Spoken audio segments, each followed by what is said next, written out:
Welcome to Rev Up Your Potential with Hilda Gann, the stories about entrepreneurs, business leaders, and HR professionals and their successes and struggles along their journey. In this podcast, we also discuss the HR challenges that people face and the tips and strategies that have helped them. If you love to learn through storytelling, join us. Hilda Gann, welcome to another episode of Rev Up Your Potential. Today, my guest is Diana Lidstone. She's from Biz Grow Master. She has almost 4 decades in the business and working globally with coaches, consultants, and business professionals. Diana has gathered rock-solid wisdom and advice that has helped thousands of entrepreneurs accelerate growth and explode profits. Her work embodies the hashtag work less, earn more.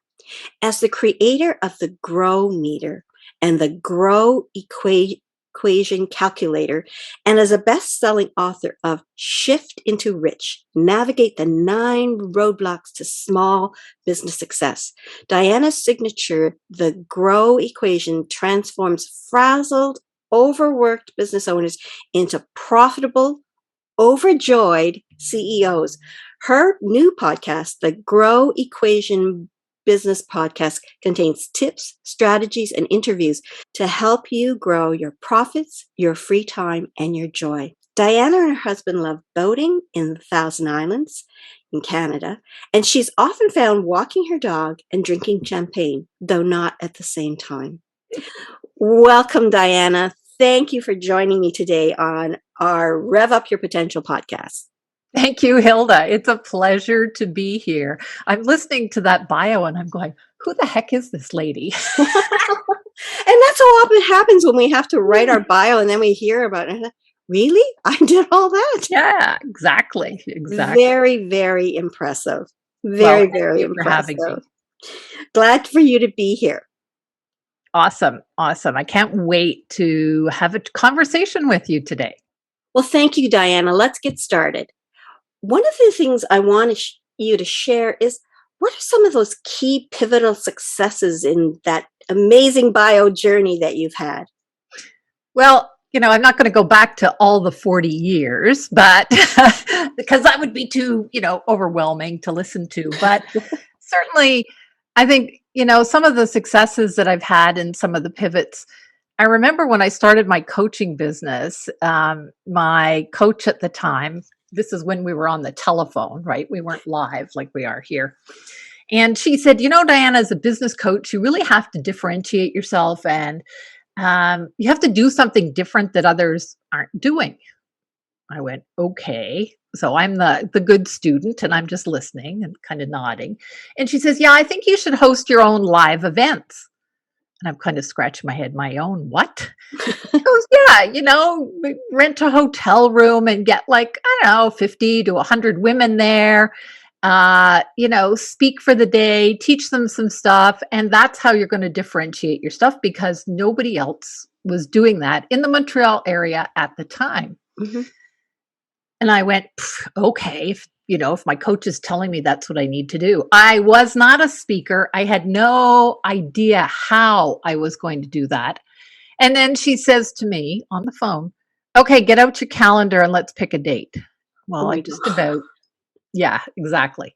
So we actually picked a date that was, I want to say 60 days ahead.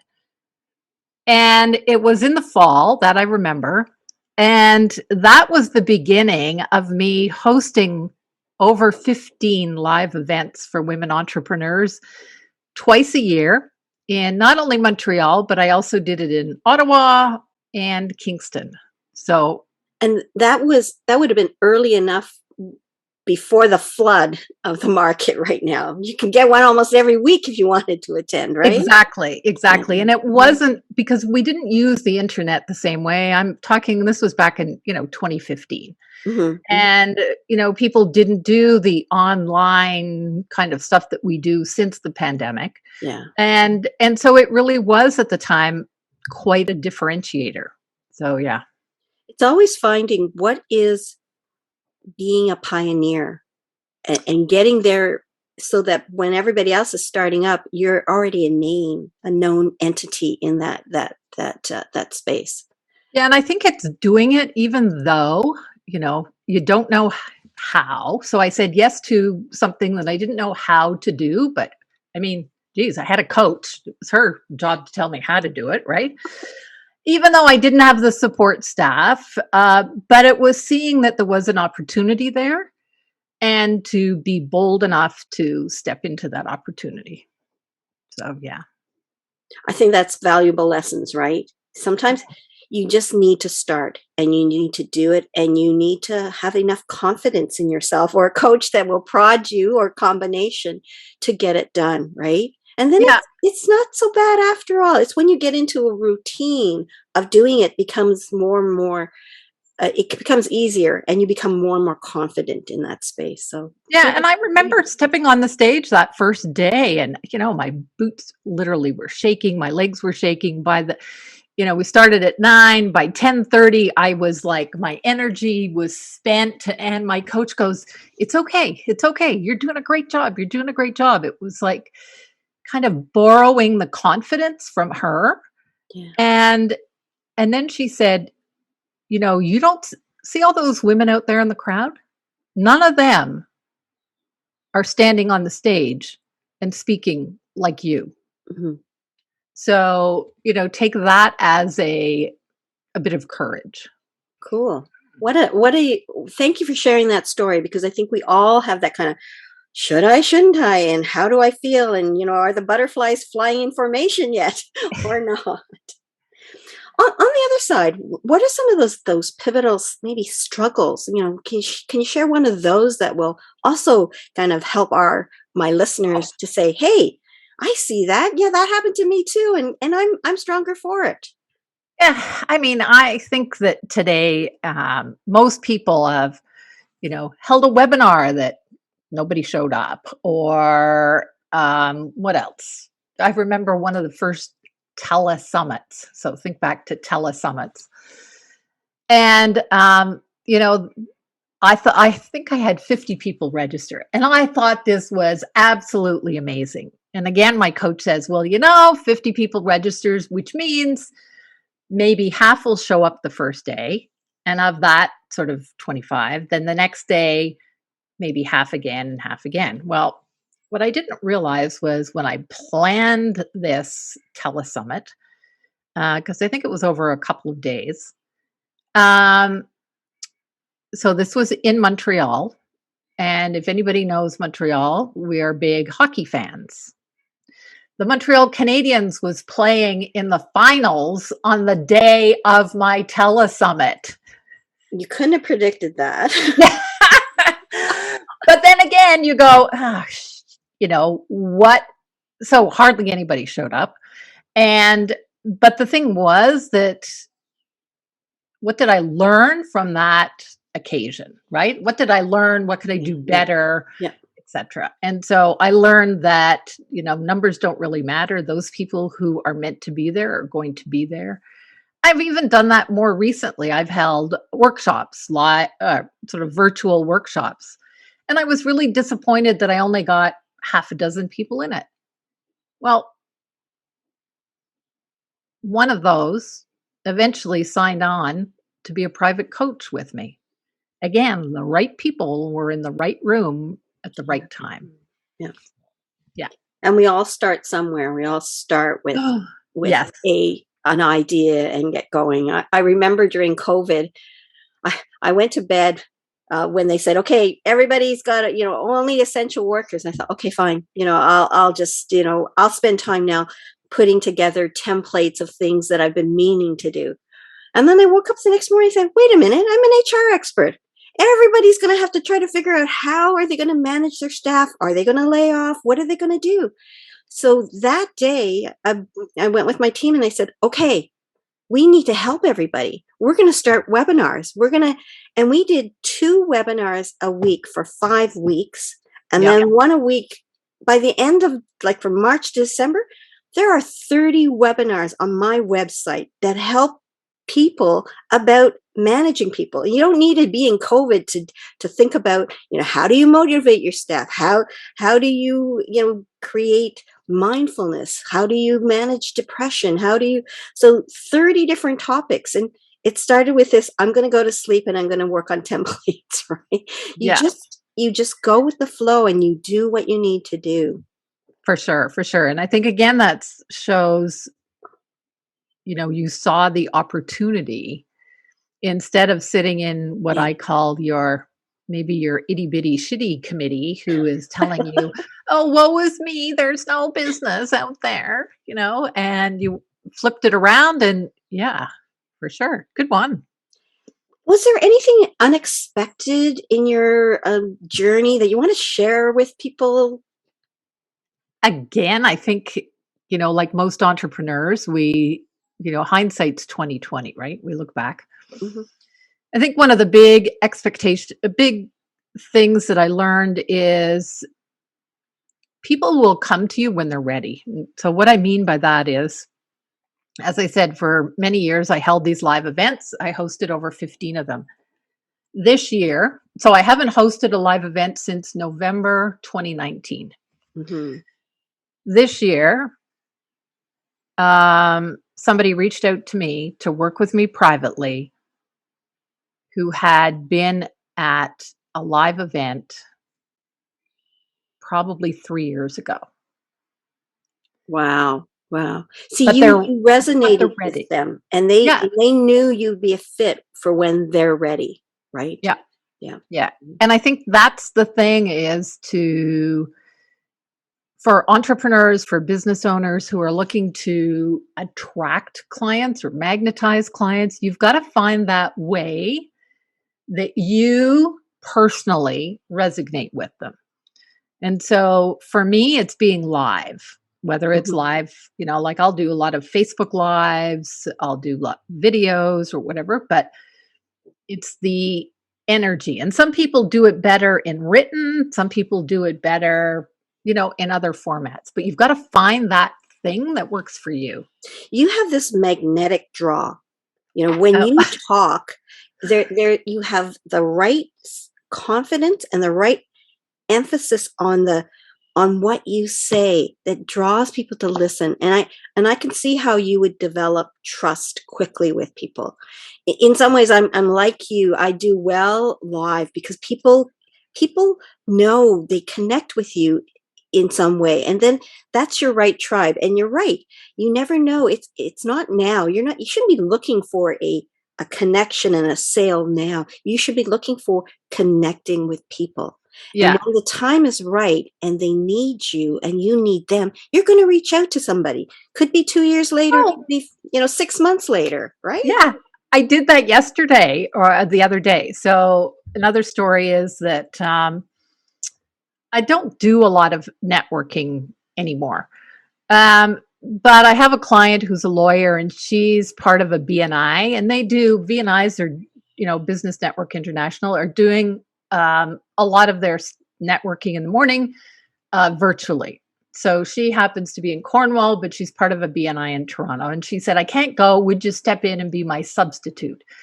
I went, oh, God, be ready, camera ready for 7 o'clock. I went, okay. So I went to the meeting and there's one of my former clients in the meeting and we hadn't talked in a long time. And so private messaged him, we need to catch up. So we had a catch up call and it's not 100% signed on the dotted line, but I think we're going to work together again. So just by being there triggered his, oh my God, we haven't caught up. Oh my God, I already trust you. So yeah, it's kind of fun. Now, I know in the intro we talked about grow and grow master, and Mm, the theme for you is grow. The theme for me is rev up, hence the there name we of are. my podcast. Yeah. But you use the word grow, and I know it's an acronym. Can you share that for us? Sure. So grow is a word, and a lot of people, there are so many words out there in the coaching industry or about businesses. Is it scaling? Is it growing? Is it expanding? Whatever it is. I'm just keep it simple kind of girl. So it's grow. And grow, GROW is an acronym. So I'll start at the end with the W. And the W stands for work less, earn more. So how do you work less, earn more? Well, the G in grow stands for get known. So you've got to get known as the undeniable authority in your field. Whether that means that you have your own intellectual property, whether that means that you really micro niche down, there's a lot of things to get known and build that credibility. So the G is really, get known is really a lot about marketing, positioning your brand, and that kind of thing. And then the R is what I call ramp up your profits. Because let's be, honest, if you don't have sales, you don't have a business. And a lot of entrepreneurs are focusing on revenue. That word rarely crosses my lips. The word is profits. And so I find that a lot of entrepreneurs, are not priced for profit. When they look at the amount of time that they're investing in something and it's at a certain price, I'll say 99% of my clients raise their prices multiple times working with me. They also don't have a plan to create that profit. So you've probably had many clients that have a business plan, and they create this business plan and it's beautiful and it's multiple pages and it's got all this research and whatever, and they create it, and what happens to it? Goes into the drawer, never to be seen again. So that's not what I'm talking about. Except when the banker asks for it again. Yeah. But a profit plan is something that you work on every 90 days. So we've got the G, which is get known, the R, which is ramp up your profits, and the O is about optimizing your resources. So what are resources?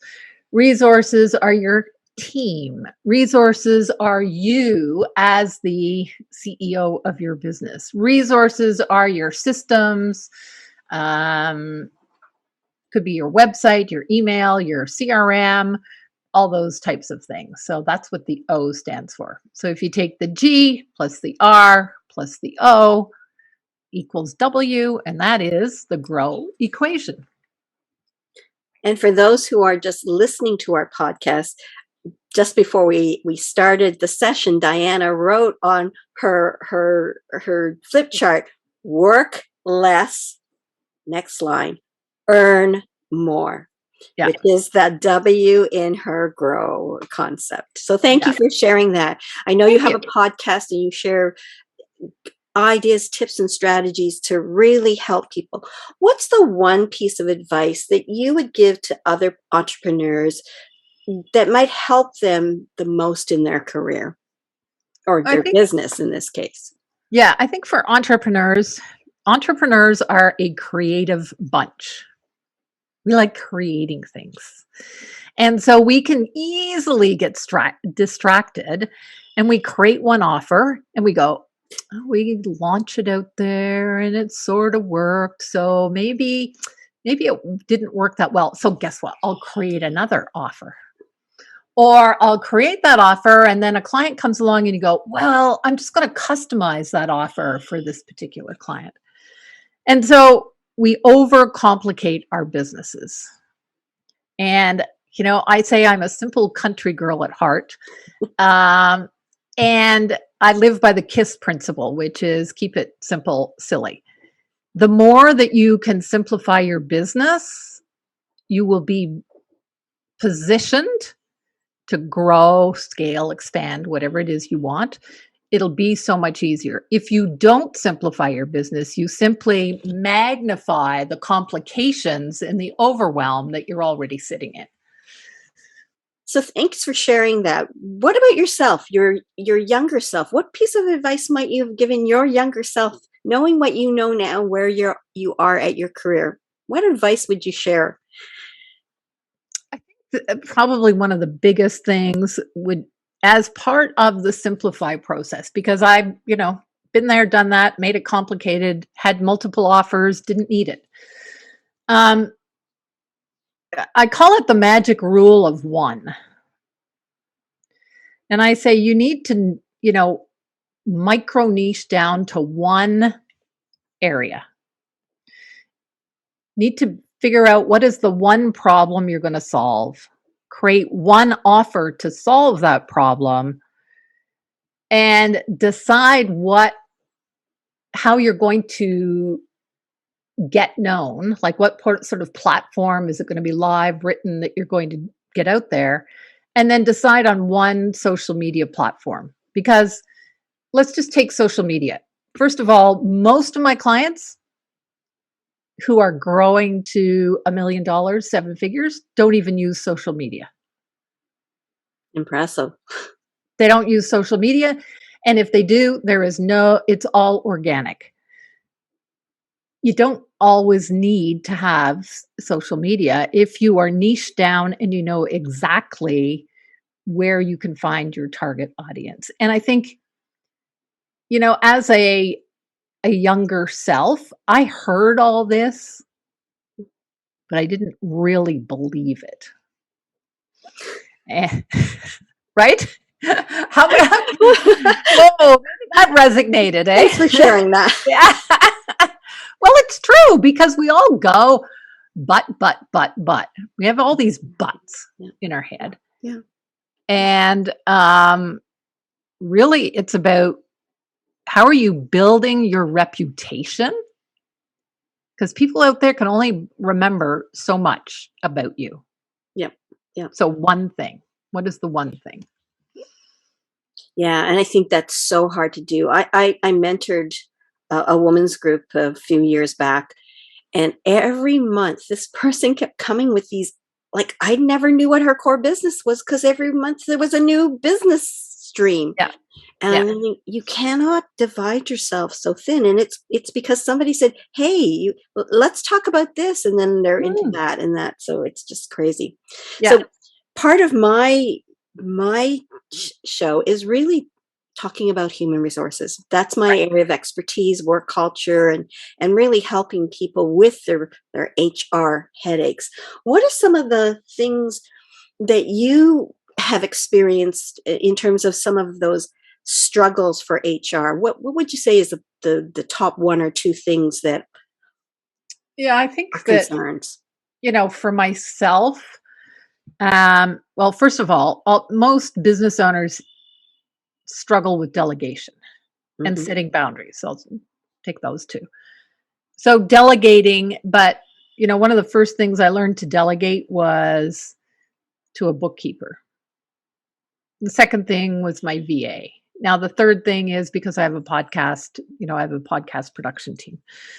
They're all part-timers. And I think a lot of business owners come from the culture that we need to hire these people full-time. And so there is, do I have enough work for them? Some of my clients have multiple employees, typically under 10. And what I notice with them as employees, they have trouble hiring from the future place. I don't know if I can explain this. I understand. Yeah, I know you do, but will your listeners? please go ahead. So let's say they're okay. I have a lot of work that I can offload. So I'll use this one example. So a friend of mine in Montreal has this business of selling window film. Okay. And he sells it to large corporations all across Canada. And for many, many, many years, he was the only person in that business. He hired out subcontractors for installation, but in the office, he was the only one. And we kept saying, you are becoming the bottleneck of your business. Because his strength was selling. He could sell ice to Eskimos, right? But he was spending so much of his time in the paperwork and getting the quotes out and that sort of thing. And he goes, but I don't know if I have enough work to keep this person busy. And we said, but the thing is, that is hiring for today's volume of work.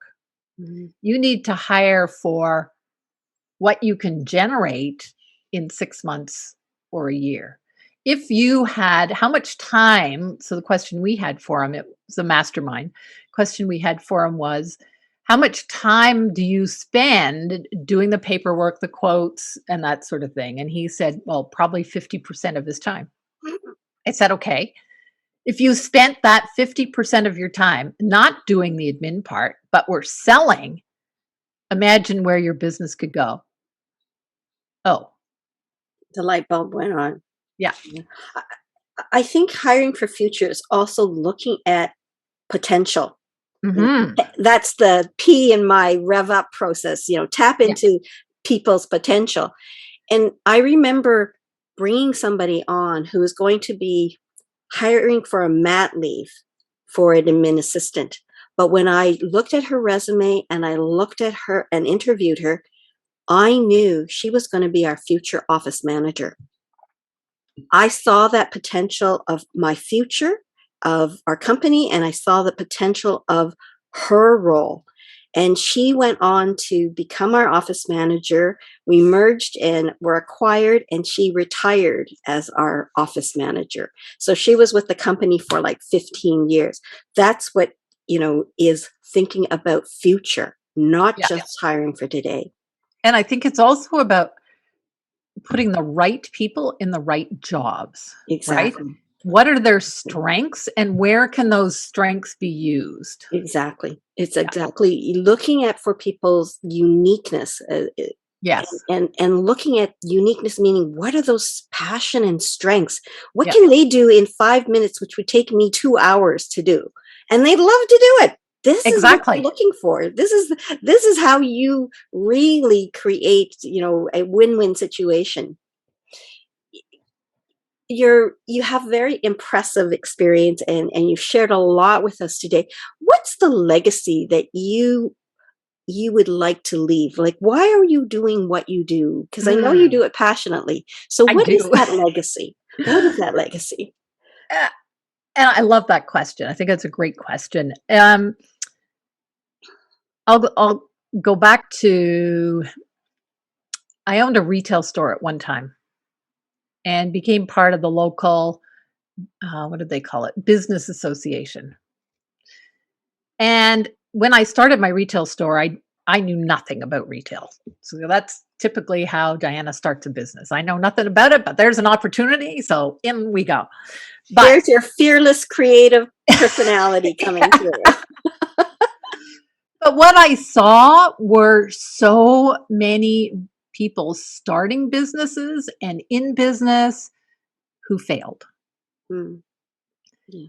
And I was astounded at the failure rate of businesses, not only at the failure rate, that they burned through savings or they went into debt or whatever it was, but they also burnt themselves out from their business.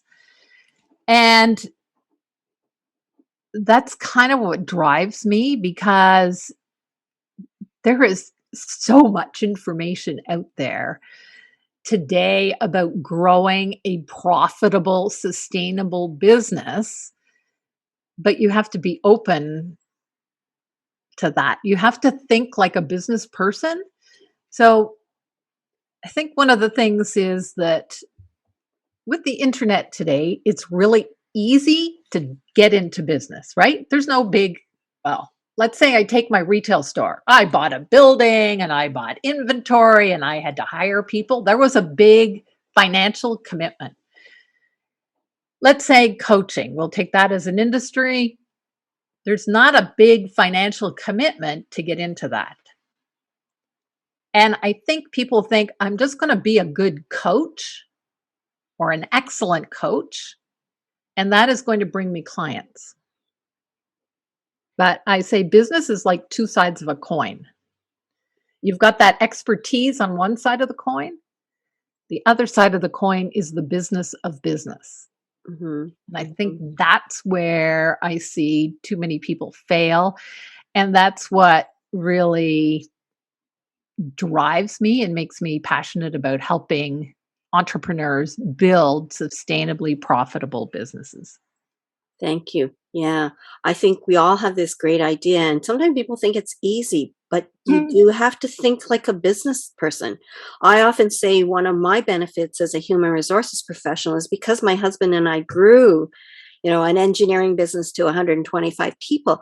I was operations. So I have a mindset of running a business as a business. And when I help people with HR advice, I'm providing pragmatic, business minded HR solutions, not best practices that you can't afford. You Right. know, it's about being pragmatic, about being that entrepreneur, right? Yeah, for sure. For sure. Diane, thanks for sharing so much of what you do and what you've done.